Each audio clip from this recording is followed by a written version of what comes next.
Okay, I think we are live.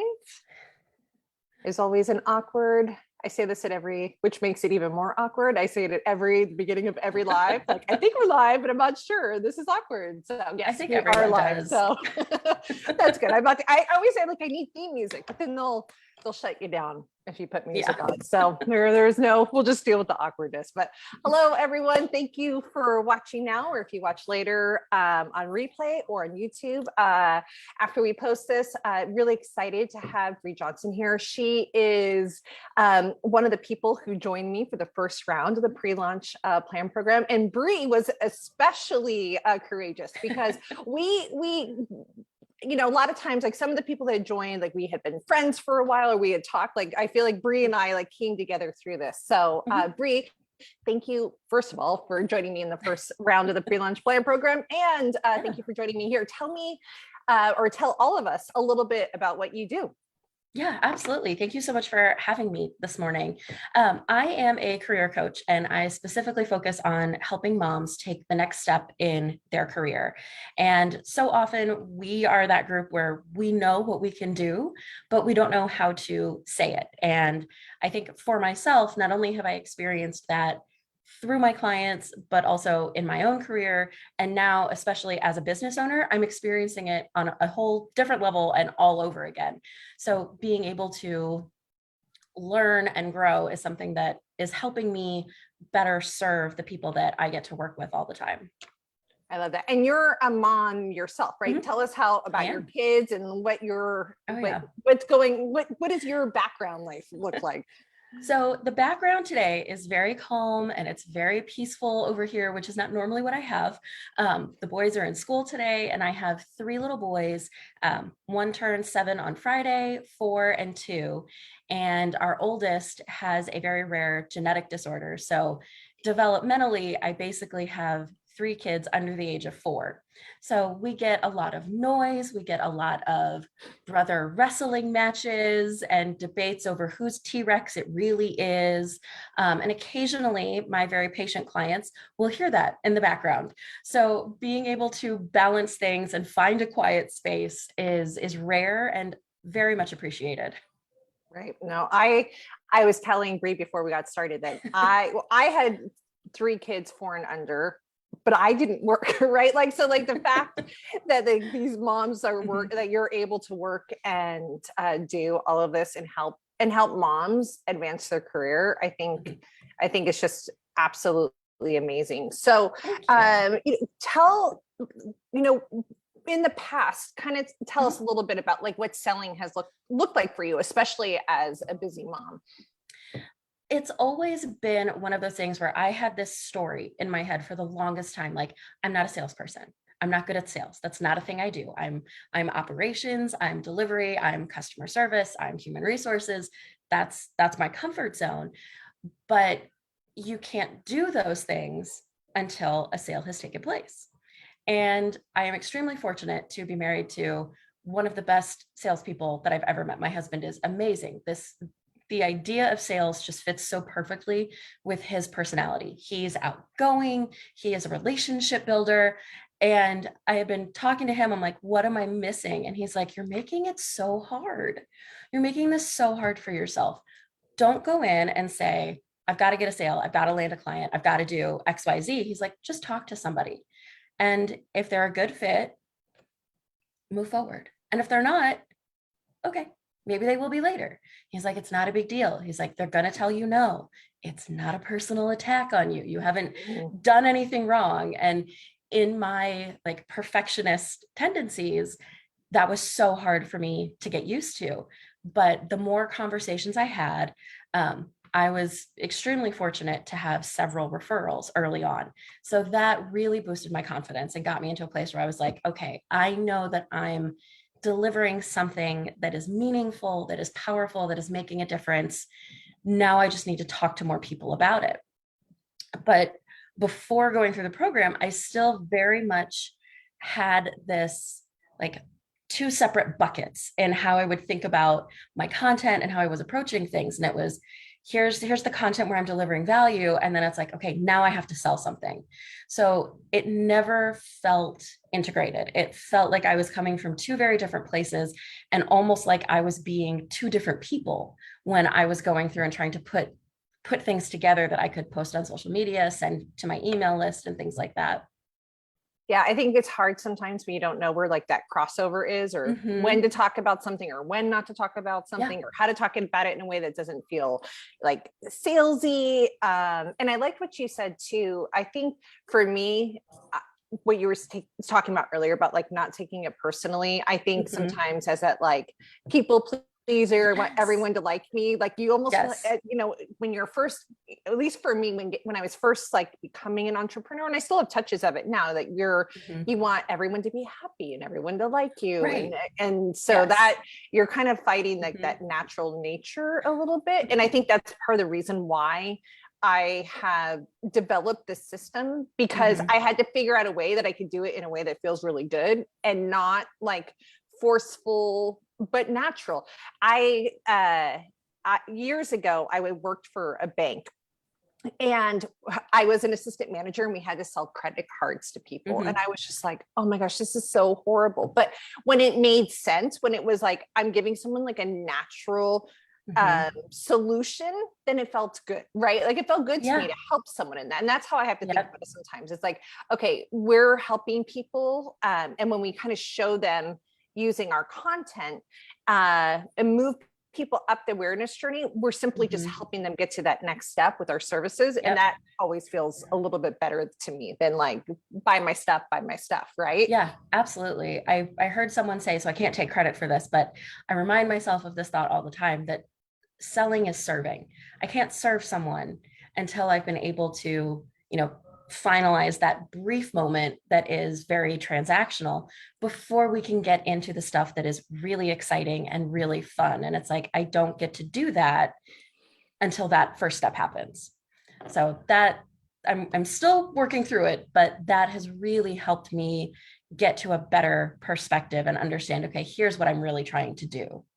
Right. And I know before we started working together that some of you were feeling a little off in your messaging too. Can you tell us a little bit about why that was? I think a lot of it for me, I'm sure this will resonate with a lot of other entrepreneurs.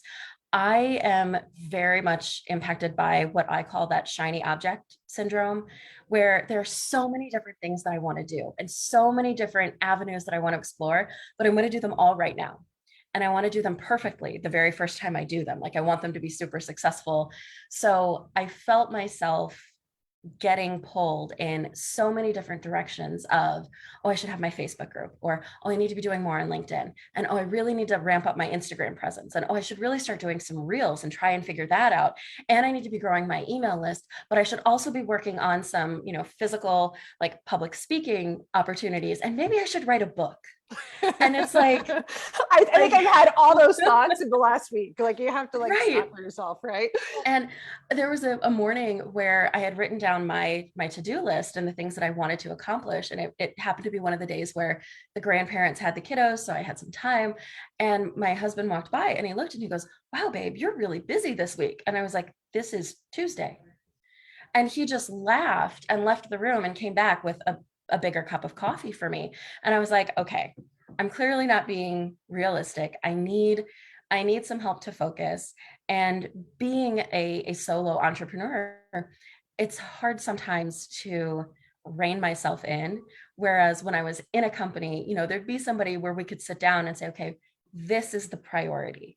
This is where we need to be focused right now. So it's saying, okay, I still want to do all of those things, but this is not the summer to try and write a book. That will happen later on. This year, let's just focus on getting the content really great for the people that are out there. Yeah, I feel that. I've even had I was like, oh, I should do TikTok. Everyone, and you just repurpose. And I was like, no, this is not my TikTok time. And I don't know if there ever will be, but I think it's really having that like understanding of when to do what is so important. Yeah. So what was about the pre-launch plan program that you decided like, okay, this is what I want to do. I'm going to go ahead and invest and take my time to do this? I have always considered myself to be a good writer, but I'm a very good academic writer. I'm a very good business writer. So, like, if you need to put together a business case, like, I'm your girl. I can do that. If you are putting together an email to go to a group of hospital CEOs to say, hey, we need to renew this group contract, like, let me know. I can do that one handed. But when it comes to telling my story, and when it comes to putting together something that shares information and helps to educate and inspire, I get lost. And so much of that for me, again, was another one of those mental blocks saying, but that's not how I write. So I had been in the Facebook group for a while. And at one point, I sat down and I was like, okay, I'm going to make myself a list of all of the people. I don't think I've even told you this yet, I was but like, I I'm going to make myself a list of all of the people that I want to work with at some point to help me take this business where I think it can go, but where I now know I can't do it on my own. And I don't have to do it on my own, which is a great feeling. So your name was on my list. And I had gotten an email maybe like 2 weeks after I actually took the time to sit down and write the list about the first round of the pre-launch program. And I was like, well, if this isn't the universe telling me that now is the right time to take this leap, I don't know when it would be. So I looked at it and I was like, okay, this is something that I know I can't grow my audience. I can't grow my services until I get a handle on this, until I make these things make sense for myself, whether it's, tying together how I put the details in front of people, whether it's tying together how the content builds on itself when I'm not launching, so that when I do say, hey, we've been talking for a month and a half about this type of thing that you need to have to take your career to the next level. Oh, by the way, if you don't want to do that alone, here's how you work with me and we do it together and we're a team. Now I feel like I can do that, because before I didn't know how to make those things work. And now I've had somebody who is so much better at this than I am, who has looked at what I put together and said, here's what it should say. Here's how you make this point really hit home for the people who need to hear it. And that has completely transformed the way I approach my calendar and how I plan out those things for my year. I love that. And to be like super meta, I think for everyone that's listening too, it's like, yeah, like you don't realize who's in your audience waiting to hear from you, right? Like a lot of times, Yeah. you feel like, and I talk about this a lot in the pre-launch plan program. It's like, sometimes it can feel a little quiet, and Mhm. but like you said, I didn't even know until right now that you had this list where my name was on it, which I'm so honored, Mhm. that someone would even do that or think of it like that. And so, and your people are doing the same thing, right? And everyone who's Mhm. watching, like, you have Yeah. people out there who are watching and paying attention to you, and they're just Mhm. waiting for that time. And actually, it's what we call most aware in the awareness journey, which I want to talk a little bit about, because that is when people, you have moved people in your content enough where Mhm. they know what you sell, they know they need it, and they know that you're the person that wants to deliver it. Now they're Yeah. just waiting for the right offer to be put in front of them for them to take Mhm. action. And sometimes it takes longer, and sometimes we like shift back and forth. But I know that was one of the things that the feedback I got from you is that you feel like you really have, through the pre-launch plan program, that you kind of learned like how Mhm. to move people up this awareness ladder. Can you speak to that a little Yeah. bit? So a lot of it has been making the content tie together and having it build, and looking at the actual like framework templates that you had given us to say, okay, if I map these things out, this is how it's going to resonate. This is how I address these specific struggles and pain points that people are dealing with. And I know what those are because I've dealt with them. And being able to put it together and say, it doesn't have to stay this way. And being able to look at the different offers that I have and say to somebody, you may not be ready for a 6-month career coaching package right now. But if you've been following me on Instagram, or you've been following me on LinkedIn, and that's how we've been connected, why don't you come over and join my Facebook group? We do a little bit more in there. Let's spend more time together. And then when you're ready, let's do one piece at a time and let's build on that. And it's been able to lead me to other conversations as well, where I did just a couple day workshop about how to prep for an interview. That's something that I've been on the interviewer side so often in my HR career. It's like there's so many simple things that you can do that make it better and make it more comfortable. And I had a handful of people sign up for that I didn't even know they were thinking about job hunting. So it was great to see that engagement and that interest. And it's like, okay, this is a start. This is the first chance for us to really get to work together. Now they're more aware of how I approach things, how I do the education, how I work from a bigger perspective with those clients. But now they can see themselves in that role and decide, maybe you go through that workshop and you think to yourself, wow, I don't agree with any of this, or I don't think I like the sound of her voice. I don't want to listen to her for 6 months. So I'm not going to be able to do that. And that's okay. That's, you people have to go through that. But maybe you're like, that's not happening, by the way, but that's okay. I just have to pipe in there. But one of the attendees said, this was great. This is really helpful for me. Can you do the reverse? We have, 10 brand new managers in our company who need to start recruiting people and they've never interviewed. Could you put this together for how do you hire someone? And I was like, yeah, I can do that. I can totally do that. So it's not only given an opportunity to show people how they can work with me the way I have it planned out, but it's given me a chance to respond and say, here's someone who specifically said, I have this need. Can you fill it? And I was like, yeah, I can do that. You bet.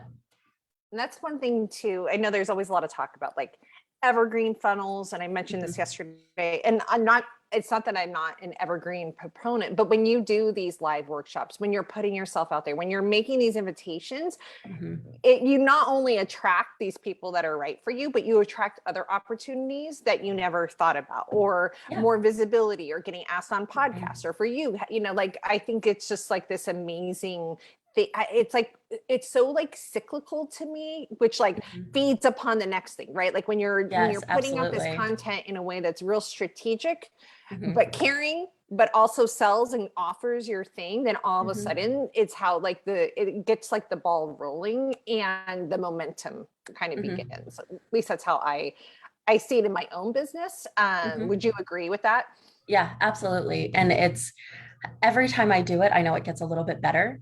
And I'm excited to go into the next launch for this workshop and what it's going to lead to from here on out, and being able to pick and choose and say, okay, these are the times that being a mom, I know work for me. So I feel good about doing this for my audience and knowing that it's going to work for them too. Yeah, exactly.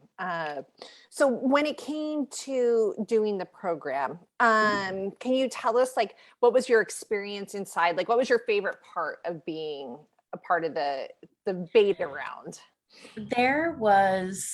There's so much that I walked away with that I know I'm going to refer back to all the time. Not only the templates, but just the feedback from everyone else in the group. So I loved being able to sit there and watch the content go, up on your screen, being able to see your thought process and learn a little bit more about that, and how, this is a better way to phrase this, or this is a more actionable way to get your audience engaged with what you want to tell them. But just the entire vibe in those Zoom sessions, I looked forward to those so much, because even if I hadn't gotten my content finished to be reviewed on time, I knew that I was going to learn something from everyone else in the group. I knew that there was going to be so much positive feedback, so many suggestions that would come up. And when I did have a chance to see that live review of my content, everyone chimed in with things that they liked and, different ways of phrasing things. Like, I will be going back through my little notebook that I had taken notes in during those sessions. And I have so many different places where I can apply things. Like, I've gone back and highlighted on almost every single page of notes that I took. And I have pages and pages of notes to go back to, because that's how I learn. That's how I process things. Yeah, I love that it's a real, for anyone who's watching, like not only am I going through and doing edits, a lot of group coaching programs, you show up on a Mhm. hot seat, we talk. Like I'm actually spending time reviewing whatever gets submitted Yeah. and doing edits and giving full feedback. It's just the way my brain works, right? Like I have to have the full picture. But then we would go on to these group coaching calls where we will all be together. Mhm. And I think that was the best part, because it's just not my, my thought process. We're getting like a group of Mhm. amazing individuals together in one Zoom room to kind of like think about content or think about things from different angles that I wouldn't have thought about or you wouldn't Mhm. have thought about. And Yeah. I think, and I love that too. I love the whole like group coaching part of it, where it's like the community helps to like kind of Mhm. push us all Yeah. and see the value and see our blind spots where Mhm. we may have missed them. Yeah. And there's so much to be said for having that very collaborative, very supportive environment. And again, every other week I got to have those calls where all of a sudden I had a team again. And that was so valuable. I love that. Is there anything else that you've walked away with after the program? Any results, either, external Mhm. results, as we say, or internal results, just the way you're feeling about everything that you're putting out there? I have so much more confidence with what I'm sharing and how I'm delivering the education that I deliver. I'm so much more comfortable now taking what I have and knowing that it's going to make a difference somehow, and being able to have a plan. Like I am a planner. Um, Anybody who has worked with me in the past will be able to laugh about the giant wall-sized calendar that I used to use to plan like the HR things for the entire year, and always thinking backwards from, okay, if we need to have this position filled on this day, how soon do we need to get things posted? And I'm a month and a half behind because someone only gave us 2 weeks notice, so okay, we can do this. But it's having that level of confidence. And I'm now, as I think about growing my email list, which is one of those things that as a new entrepreneur, I had put off because I was overwhelmed and intimidated by it. I'm so excited to see that number go up and up and up, because I know now that I can do it. I know that I can sit down and take the content that I'm doing in the weekly live training in the Facebook group and make it a blog post on my website, make it an email to my list, and how I can build those things together and reuse them in a way that makes sense and makes a bigger impact. Because I had been very much, even knowing this, and as someone who had studied communications, I would say a message one time and be like, well, I've already said that. But there's no way that an audience, even myself as a member of other people's audiences, I need to hear things so many more times than that before it resonates, before it makes a difference. So my confidence has grown, my excitement level has grown when it comes to putting together content. And I just overall, like, things make so much more sense. Instead of trying to piece things together and say, okay, it's Monday, so I'm going to talk about being a mom. Okay, and then on Wednesday, I'm going to talk about like work-life balance, and then on Friday I'm going to talk about something different. It's like, no, it's all me. I'm still the same person. So all of these things come together in a way that just feels so much more cohesive. So I feel so much better about the ability I have to give a real transformation to my clients going forward. Yeah, I love that. And I think too, like, this is why, not that I'm against content buckets, but I think that's what they do. Mhm. I feel like they make us feel, sometimes, this is my interpretation, not yours, but like, I feel like they Mhm. make us feel like we have this plan. And so we're like, oh, okay, on Monday, I'm going to talk about this. And on Tuesday, I'm going to talk about that. But it's like, there's no strategy fueling Mhm. this. And so that's where I think too, we get burnt out putting out content, because we're doing all the things, but we're not Yeah. seeing engagement or sales or Mhm. interaction or people more interested in our stuff. And it's because we're working on these very topical things that don't actually make sense to the person who needs to be moved along and have certain things checked off in their mind before they're ready to buy from us. And so I know that is not that you can't use behind the scenes or, one day's inspirational, but it's like knowing, understanding what like the root of it, which kind of fuels the content and gets people moving along instead of them just being like, oh, there's Brie again. And I love her kids and not thinking, oh, I want to like go work with her. Right. Like that's like the transition of how I try and position it. So I really, really love that feedback. Where, like, can you tell as we wrap up here, and thank you again for taking time out of your day, especially when the kids are out of the house. If for anyone who's like on the fence, that's thinking like, should I invest? Should I do the pre-launch plan program? Should I work with Brenna? Like, what would you tell them? I would say it's absolutely worth doing. I think that this is one of those investments where I've already gotten back what I've put in, and the growth that I've had for myself is unmatched. Like I know where I'm going to go in the next 12 months because of this program. It probably would have taken me at least twice that long to get there on my own had I not tried. And it's being able to have a team and have somebody who is as excited and invested in your success as you are. And I think that, there's a lot of coaches out there who will tell you, you have to invest in yourself, you have to be willing to do that to grow your business. And I think that's true. But I think that this program is one of the ones that I'm so glad I invested in this as early on as I did, because this is going to change so many things for me going forward. Makes me so happy and excited to see what's going to happen over the next year. So thank you for taking time out of your day and being part of it. And thank you for everyone who watched. So we'll see you a little later. Thank you. Bye-bye. Thanks.